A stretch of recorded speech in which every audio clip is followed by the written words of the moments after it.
y'all.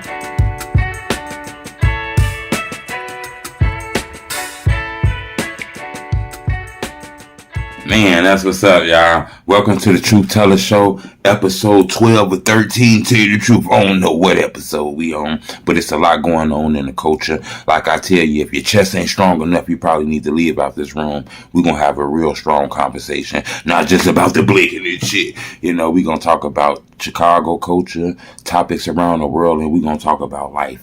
Because there's a lot of young men out here ain't the right way. I just came from one of the dopest food spots. I ain't going to tell you where it's at because I go get my burgers in that spot. Burgers might be $20 because they some of the best burgers ever. I go in there and get my food in Chicago downtown, but I ain't going to tell you exactly where it's at. But I seen some dude disrespecting his grandfather. And the crazy part is the dude wasn't like a teenager. This dude looked like he was 25, 26, 27 years old. Disrespecting the fuck out his grandfather. And I couldn't believe this shit. You can hear his grandfather telling him, I'm the only motherfucker got your back. He didn't get no fuck about that. He was disrespecting his grandfather like a motherfucker. And I couldn't believe that shit. You know, he looked like a hard-working grandfather. He didn't look like no drug addict or no shit like that. And I just seen this dude. The father was saying, you live with me. Don't nobody else help you. I'm like, damn, this nigga live in your house talking to you like that? I couldn't believe that shit. So at the end of the day, have some respect. Look, if you disrespecting your mama, you disrespecting your daddy, you on some tough guy shit with them, you ain't helping out, you ain't doing none of that shit, you just feel like you big boss man, you a bum ass nigga. You know what I'm saying? You a bum ass bitch. You just bum as hell if you doing that shit. If you ain't at the point right now where you're helping your family out, that man looked like he was about 70-some years old. Young nigga talking to him like that, man. I couldn't believe that shit. Shit had my head fucked up. You know, you gotta grow out of that shit. I can see when you young, you a teenager, you get emotional and shit, so you cuss your people out. You can't be doing that shit if you in your 20s, man. That's some bum ass shit. Get your mind together, grow the fuck up, fix your emotions. I can understand if you was young, maybe the young man going through shit. It's the way he was raised. He get emotional. I get it. It's problems at the house. You a grown ass man. It's time to help the fuck out. It's time to do things for your mama. It's time for you to do things for your daddy. Stop playing games and shit like that. Grow the fuck out. That's bum ass energy. You know what I'm saying? Takeoff situation. You know, a lot of people still don't understand this Takeoff shit got me just still unrubbed the wrong way. It been damn near 2 weeks now. His killer ain't caught. Just think about this. You know, in my opinion, I could be wrong. I ain't telling you to tell what happened. I'm not really cool with eating the cheese. You get what I'm saying? But in my opinion, Takeoff death is being handled weird, you know? I believe Takeoff is due more respect than this, in my opinion. Now, you take that how the fuck you want to take it. But I just think the Migos, Takeoff, and Offset just way too big for some street justice shit, you know? To even link y'all self to some street justice shit is crazy. Because if this case ain't been solved in 10, 11 days, what the fuck you think going on? People gonna get street justice. You think somebody just gonna wake up in the morning and tell what happened? Quavo know what happened. He was there. Jay Prince know what happened. Jay Prince, Junior, I'm confused with you. Think about this. They arguing over a dice game, allegedly. But if they arguing over a dice game, cool. Nigga feeling big, he done took somebody's money or whatever the fuck. How this shit go from a dice game to let's gamble playing basketball to punches thrown to shooting? Look, if the Migos and them people ain't had no strap, them niggas would have got laid down and robbed and all kind of shit, in my opinion. This shit went from dice game to shit, okay, let's play basketball, to niggas arguing and punches to shooting. Like, if they didn't have no pistols or had no protection, what y'all think was going to happen? This was going to be a robbery, lay down, chain taken or something. Like, that's just too aggressive, in my opinion. I don't know what happened. I'm not blaming nobody, but I'm going to tell you this here. Ain't nobody talking. This a cover-up. This a cover-up. And the more it looks like a cover-up, the more I'm not sure what happened. I hear the rumors about friendly fire. Yeah, but if ain't nobody talking, we don't know what happened. All we know was a famous rapper felt the bad energy to the point where he said he had to leave. It feel like that back door was open. You feel me? That shit just got me confused, man. I don't know what to say, man. Today I was thinking about Cash, man. For some reason, I was thinking about FBG Cash. I think FBG Cash was the dope dude. I'm still shocked in the head that FBG Cash lost his life, man. That shit fucked me up in the head because, you know, he seemed like he was so aware of what was going on in these streets and to be caught in that position for something like that to happen really fucked my head up, you know. We was actually supposed to shoot a music video. A lot of people don't know.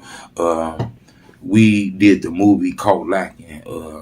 He actually the most viewed artist on my YouTube channel next to Wooski. Actually behind, it's Cash and then it's Wooski. Cash, me and him was supposed to shoot a music video. We actually did the song. It was the soundtrack to Caught Lacking. We was actually supposed to shoot the video, but he ended up losing his life before we could shoot the video. I think that was crazy. I'm not gonna lie.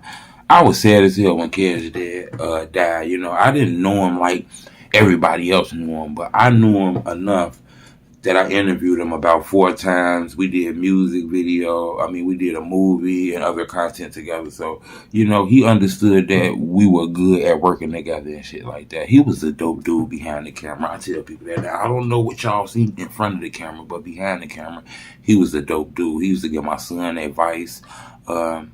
He was a dope dude. He showed me how to do shit as far as on the camera shit. Like when I was filming the movie scene, he was telling me how to be loose and all kind of shit because he knew I wasn't used to being acting and shit like that. He shot videos and shit. So he was very dope too, man. We actually did the song, man. And this actually the soundtrack right here. Y'all check this song out right here.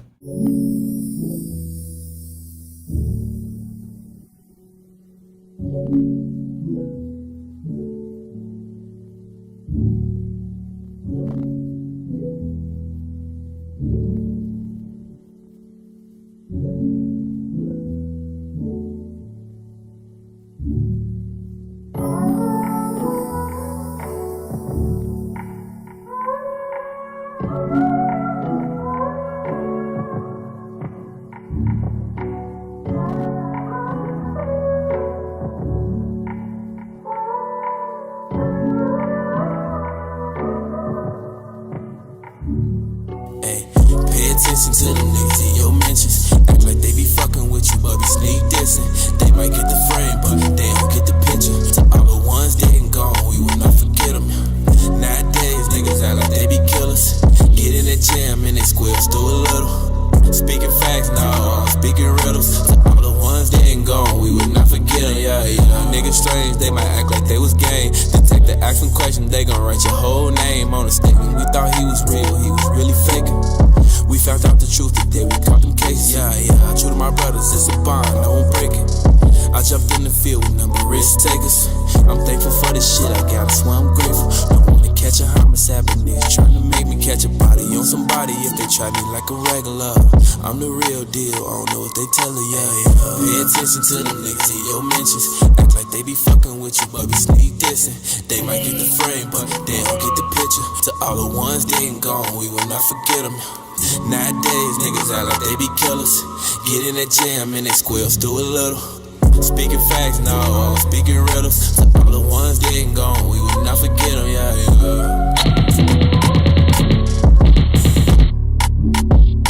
Them niggas said rap, don't get hit with the strap. Them niggas spit cap, I gave you nothing but facts. When I found out about Zach, I ain't know how to act. Should I go and hit the streets and black? Man, fuck what them people say. I did that shit anyway. On the grind, we hit air state. So when I go out now, I tell the way to steak. Fuck a chain, fuck 100 racks. On my knees asking God to bring my mother back. I'm tired of the drama, tired of the gun smoke, tired of the issues outside of my front door. Let's go. We got to be smart with this. That's the reason why I don't disrespect people. I try to stay in my own lane, and I've said this for a while. My style of blogging is called E-Way. I stay in my lane. I don't look over there. I don't look over there. I don't care what that man doing in his lane. I don't care what that man doing in his lane, and that's how I don't crash out. I done seen a lot of people crash out looking at the next man's lane, and I think that's what's going on. I'm not finna beef with nobody. That's the reason why I don't disrespect other bloggers or podcasters, because when I first started out, I had a person like Zach TV who was doing interviews. He started seeing me doing interviews. He never came at me disrespectfully. He looked at me as a lead with some seeds of some shit that he didn't grew. He understood that. As you can see, that was a dope song. We was gonna shoot a video for that shit. That shit was gonna go viral. It was gonna be a dope video, but unfortunately, street shit happen. You know what I'm saying? Relationships. There's a lot of toxic shit going on out there. But I'm going to tell you, if you can fix your relationship, fix it. You ain't missing nothing. Ain't nothing in these streets that you missing. Real shit. The grass ain't always greener. Sometimes you got to water your grass. Y'all go to church. Y'all get some counseling. Talk to people. Pray. Get on your knees. Have a conversation with God. Fix what y'all got. Because, you know, looking for perfect, you going to be looking forever. Ain't nobody perfect. Everybody get irritated. Everybody had their days. Everybody got their moments. Everybody do shit. So you got to pick what's best and what's most comfortable, safest, and what you like. This is your life. Don't let no bitter motherfucker how you leave your husband. Don't let no bitter motherfucker trick you into leaving your wife. Don't let no bitter motherfucker how you bitter out here raising your kids by yourself and all kind of shit like that. That ain't the plan. You know, if you got to live that way, cool. But that toxic shit, be smarter than that. I ain't getting anything toxic. I already had my toxic relationships. If you ain't trying to help me better myself, help me get money together, raise these kids better, own the business, travel the world, you gotta get the fuck out of my face. Like real shit. I ain't got no time to be calling nobody bitches and hoes. We fighting, police coming, all kind of shit. We passed that shit, man. I did that in my younger days. We ain't on that, you know what I'm saying? The Chicago rap scene, though, everybody keep asking me, True, why is the Chicago rap scene so dangerous? And I tell them because it's like the real world. It's like reality. It's like a big ass camera is in Chicago and people latched on to who they like. And the rappers are the characters and the city is the setting. If you look at it like that, you know. I tell people that a lot of people like to blame other things, but I'll be like, look, a lot of that shit started in the homes. You know your motherfucking son on the internet playing with guns. He playing with the motherfuckers in your front room. You know your daughter on TikTok shaking her ass. She ain't shit but 13 years old. You know this shit. You letting your kids go out here and be heathens and hurt my motherfucking kids shit. Like I tell you, me and my son gonna hurt your motherfucking son if your son try to hurt my son. Because I'm teaching my kids to be the right type of people. You gotta teach your kids to be the right type of people. I'm telling you, because if you send your bad ass kids to school try to fuck with my motherfucker kid, we gonna come to school together and jump your motherfucker son. That's real shit. How you gonna send your kids out here in the streets? He don't respect you. How the fuck he gonna respect me? He slapping your ass up. He's slapping your ass up. How the fuck he gonna respect me? He ain't gonna respect me. He don't respect you. He ain't gonna have no respect for no authorities or none of that shit. He ain't gonna have no respect for his teachers or none of that shit because you ain't teaching that shit in the household. It's time for you to mama up. It's time for you to daddy up. Stop letting your son know that you a gang member and a killer. He don't need to know that shit. Hide your gun. Hide all. He don't need to know that shit. Mama, stop playing with your daughter, letting her know that all the niggas like you and shit. And you a pimp daddy and you don't need these niggas and shit and all that shit there. Teach him you don't need no man that's negative in your life. That's what you gotta teach her. Don't teach your daughter to have 5 boyfriends. What the fuck is wrong with you? Be smarter than that. I tell people that shit, man. People be confused in that shit because I'm gonna tell you something, man. Drill rap then got dangerous, okay? And I'm gonna tell you why it got dangerous. It been dangerous, but it's the soundtrack for the streets. That shit is the streets. People be like, they really beefing with ops right down the block.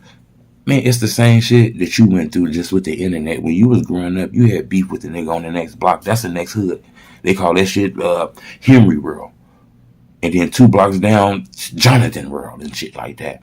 The same shit you grew up with. You had beef with somebody 2 blocks down. Y'all just went on the internet about that shit. It wasn't that serious with the guns and shit. Now it's the guns and shit now and the internet. Niggas is beefing with niggas 2 blocks away. These killings is getting out of hand. The drill culture has been ravished. People ask me about the drill culture. I tell them, man, this shit done got dangerous. And I'm going to tell you something. These rappers who sit in this chair right here, a lot of these interviews go over y'all head. They be telling their stories, man. These shits be sounding like memoirs. These shits be sounding like testimonies. These guys be telling you all the drama they go through their neighborhoods, how they gotta walk around with guns, how the enemies on the next block, all these people they lost that was shot and killed, people on the internet looking for them and shit. Y'all gotta listen to these stories, man. A lot of these stories be crazy. That's why, I don't just have the big titan rappers in this chair. I tell people that, yeah, that's cool, but a lot of these stories we on the internet, we heard 50 million times. Whether you come on my platform and tell it or you come on this next person's platform and tell it. But I noticed that it's a lot more people that got stories that ain't real famous rappers. Some of the best stories I've heard is from people who work regular jobs. And you'll be surprised. That's why on my platform, not only is you going to get the big famous rapper, I'm going to give an artist an opportunity to sit in this chair too and tell this story. I want to break new talent on this page instead of just getting the same drill rappers over and over and asking them the same stories over and over. Yeah, we're going to do that because people want to know about this shit. But I also want to break new talent on here too. And I tell people that all the time. That is very, very, very important to me to want to do that. Break the talent. I'm going to tell people this too. Stop believing that social media shit. Don't let this social media shit believe for you. The people you think broke probably got a bag. The people you think rich is probably broke. Don't let this social media shit trick you. Social media is for joking, having fun, and promoting and entertaining. It is not to know that your baby daddy is cheating on you. That's some real shit. Social media is for me to laugh. It's not to know that your baby mama done fucked your homie. It's not for that shit. Y'all gotta be smart in that. Cut that shit out.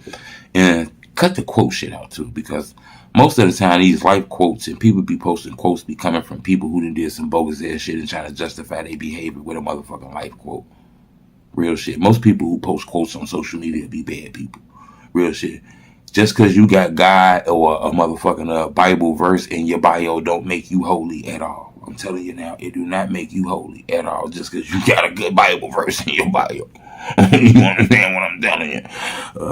I just want you to know that shit because that be killing me all the time.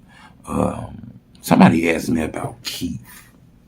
ChiefKeef. We talk about ChiefKeef all the time. We talk about the drill culture all the time. I don't know what more to say about Keef. All I can tell you is that, he signed a real rap deal. He had Jimmy Iovine, Dr. Dre and them. He had real business people who've been dealing in the music business around him. I think he was smart enough to get the fuck away. I think that's what it was. Yeah, I think he went through things too. He beefs in his hood, old neighborhood beefing with him and things like that. But he was smart enough to know that the culture was dangerous. He lived out there. A lot of people don't seem to understand that shit. And I be telling people that, man, if ChiefKeef never moved, he probably would be dead. I think moving saved ChiefKeef's life. In my opinion, I think ChiefKeef moving saved his life. I think if you was to ask me, if Keef was still in the hood, I think it'd be dangerous on Keef. As a matter of fact, I want to take this to the board and show y'all something real quick, man. Maybe you can get a better understanding real quick. Let's go to the board for a second.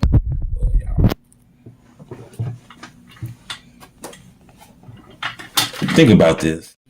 See, I kind of want to explain to you on here. Keef was very smart. He signed a rap deal with Interscope. Okay? A lot of people got to understand this. He signed the deal with Interscope. He was under the guidance of Jimmy, Iovine, Dr. Dre, and the top executives, that was there at Interscope. So he had guidance. It was whispered in his ear that he needs to move. In my opinion, I think moving saves Sosa life. In my opinion. Because if he was still living in them same neighborhoods, still on Normal, still in the old block, still in Calumet City, the Calumet Project building, I think Keef could have been targeted, in my opinion. I think the violence was that dangerous. Keef was very smart. You got to understand, Keef knew T-Roy, okay? Keef knew King Von. Keef knew Capo, Blood Money. Let's go his brother. I can't pronounce his brother's name. It's a strong name. I can't really pronounce it. So I'm going to just go G on here, okay, since I can't pronounce it. He knew Odie.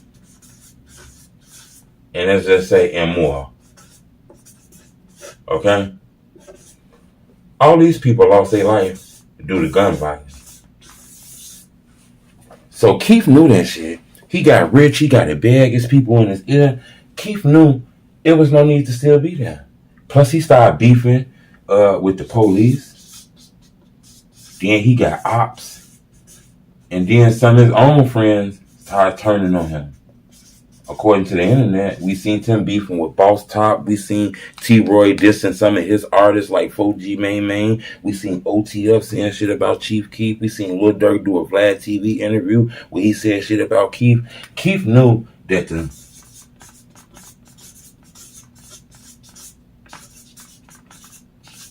I done said this plenty of times, the back door was open. Blood Money had issues with some people in O Block.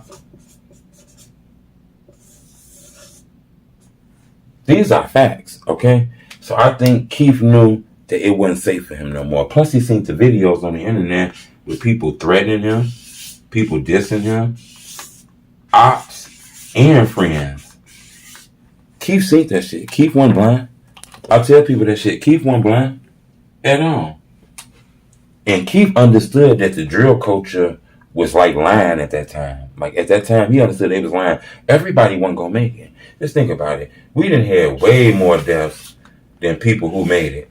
You understand that? It's way more people died. Way more people died than people who made it.